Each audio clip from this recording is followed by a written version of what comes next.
Rosenberg, and I'm glad to share my story with you.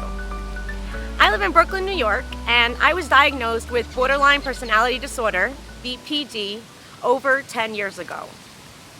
After experiencing intense emotional pain and struggles, I have created a life worth living. I am sharing my story to connect with you who may be facing similar challenges and to offer hope and encouragement.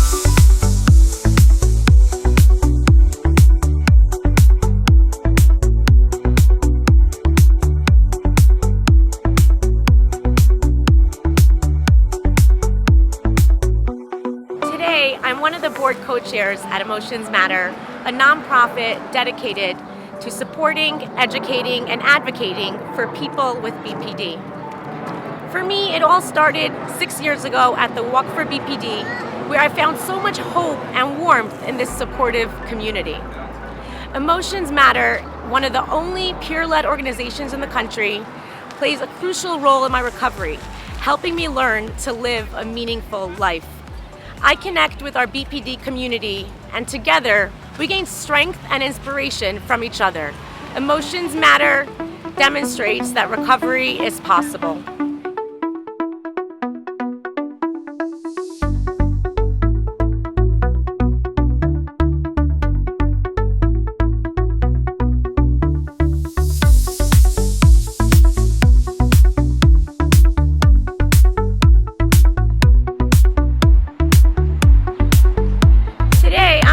To be heading to Hudson River Park, Pier 46 in New York for our annual Walk for BPD. This event has so much meaning to me, and I can't wait to be inspired and feel connected to more people with BPD. Come walk with me.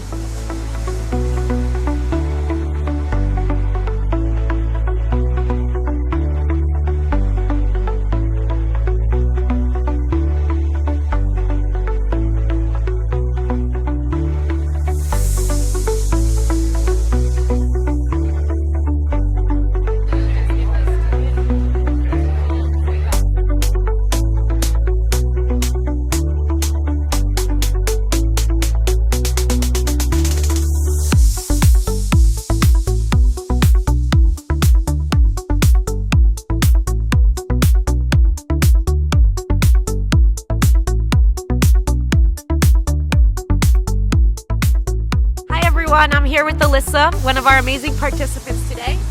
Alyssa, can you tell me a little bit about your BPD journey and what brought you here today? Absolutely. Well, my BPD journey was full of a lot of starts and stops. My BPD journey was really difficult. I went for dialectical behavior therapy for a few years, and I was one of those people who thought it wasn't possible to get better.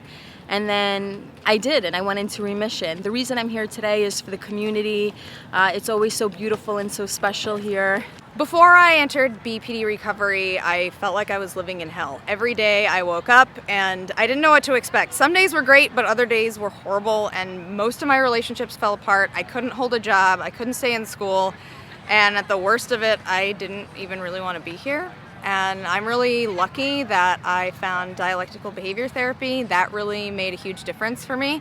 And even though it took me a few tries, I was really resistant at first. I really believed that I was somebody that couldn't be helped. I had been in and out of therapy since I was 13, so I was like, why is this going to be any different? But I went through the program a couple times, and now I don't even qualify for a diagnosis anymore. I have gotten married, I have my own business, and I am so immensely grateful for the whole journey because I feel like I have a certain wisdom from having had BPD that I wouldn't have had otherwise. I'm able to connect with other people on an emotional level that is really meaningful to me. And so while I can't say I would just pick it off a shelf, I'm really grateful to the journey.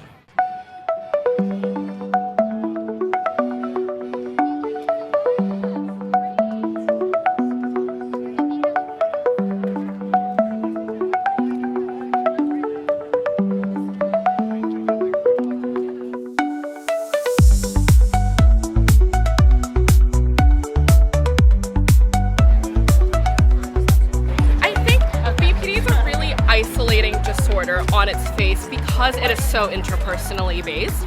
And the message that to be diagnosed with BPD, usually that means you've had a lot of really negative, tumultuous relationships and you can feel really alone.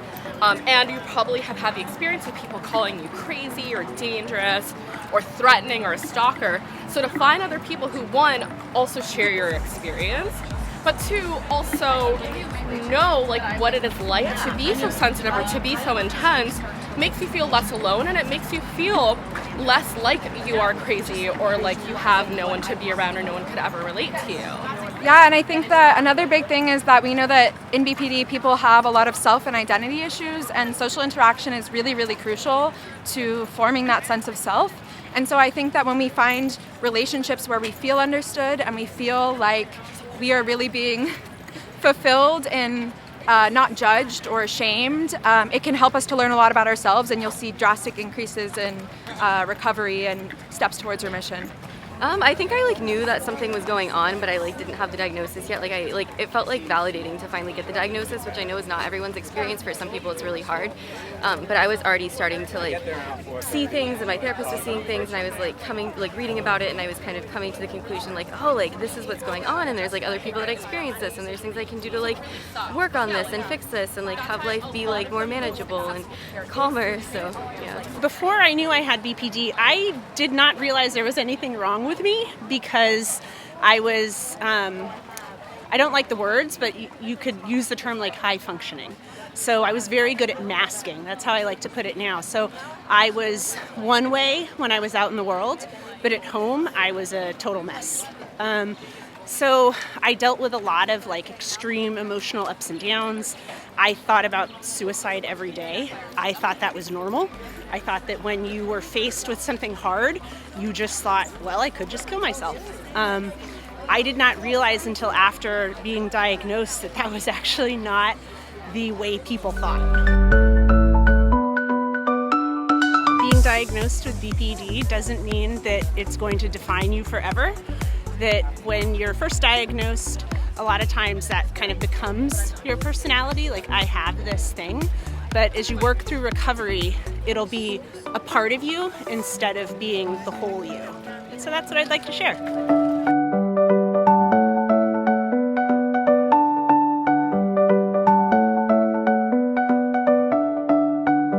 I've been involved with Emotions Matter since the beginning. I've been fortunate enough. Emotions Matter has been the most wonderful experience for me because it taught me that I'm not alone. It taught me that other people experience the world the same way as I do, and that with the right support, with the right treatment, I can connect with other people and see how other people are thriving, even though they're struggling. Emotions Matter has shown me that recovery is possible. If you or anyone you know is affected by BPD, please reach out and join our community.